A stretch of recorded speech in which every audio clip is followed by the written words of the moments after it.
Dr. Christy Ennis. Today we are going to go over the 5 most bestest and most awesome body weight exercises that you might not be doing, but after this video today, you're gonna really wanna make sure that you include them in your workout routine.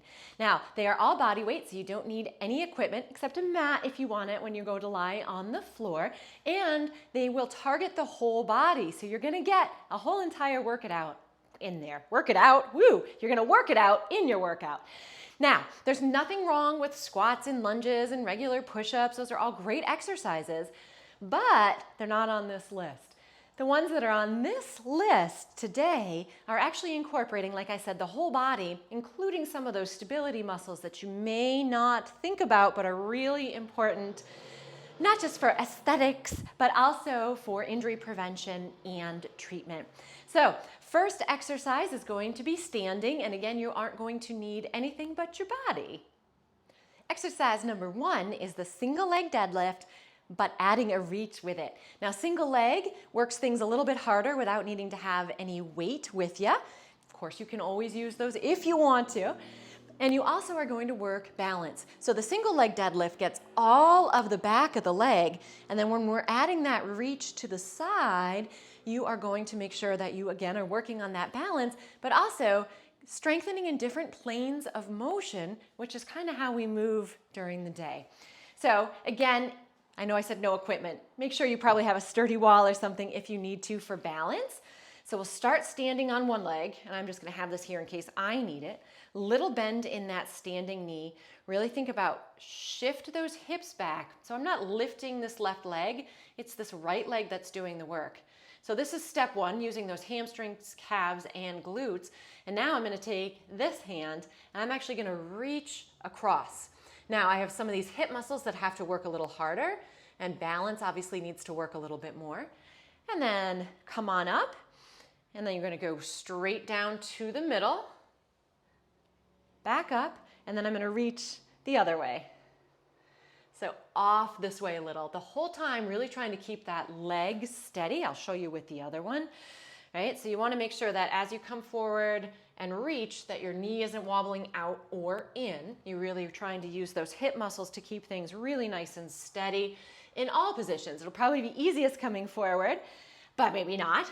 And clearly, anytime you're reaching to the side, you're using either those inside or those outside leg muscles. All right, exercise number 2 is going to be a lateral lunge, leg lift, and then come back into a curtsy. Lots of fancy schmancy moves here today. But why this one is awesome is because clearly it's working some of those side hip muscles, which don't get used that often, but also those inner thigh. So when I come into that side lunge, I'm using my butt and my side butt, all of those butts, and then lifting this leg. Now I'm using actually even my abs a little bit, my quad a little bit more, and again, glutes have to work even harder. And my inner thigh here is working a little bit. And as I pull up out of that to go into that side lunge, inner thigh muscles still working. And now this right leg, those right glute muscles are really kicking in even more. So really make sure, especially as you lift that leg, that you're not coming up from it. And when you come forward and go into that curtsy lunge, try to keep those hips as forward as you can so you're not here. That's cheating and you're not using the muscles the same way. Last important point, try to keep those toes pointed forward and shift your butt back as you go into that lunge.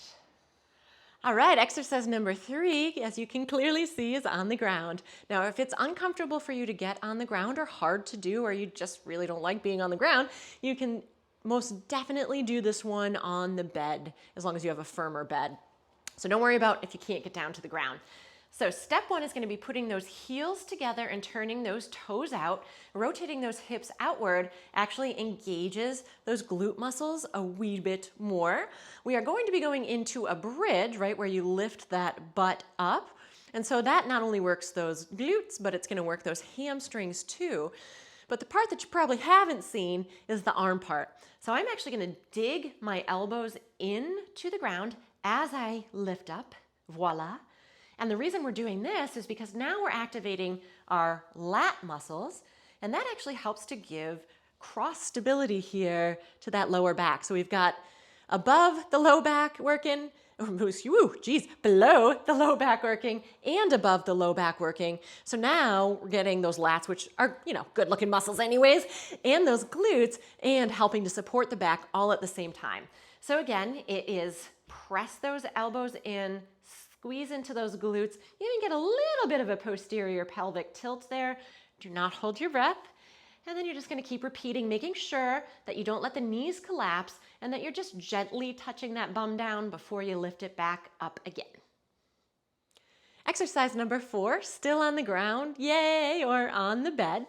This one is going to be focusing more on those abdominal muscles, both the upper and the lower. Now we can't just single them out. That's not very nice. No, but we really can't. But you can bias one part of the abdominal muscles versus the other. All of them will work, but you can make one work just a little bit harder. So making sure that you engage in those pelvic floor and lower abdominal muscles, right? That little kegel and that little belly button pull in. Legs are going to come up. Now the easier version of this, just so you know also, is going to be with legs bent, but you're going to keep your hands right down on the mat. You're going to tilt a little bit into that posterior pelvic tilt. That's your starting position. And I want you to think about, you're going to bring your legs straight up, lifting right from that lower ab. So it's a tiny movement, really. It's just here. And making sure that you're not going here, which is a totally different concept. Just that little movement. You can do this with straight legs. That's a little bit more challenging, just so you know.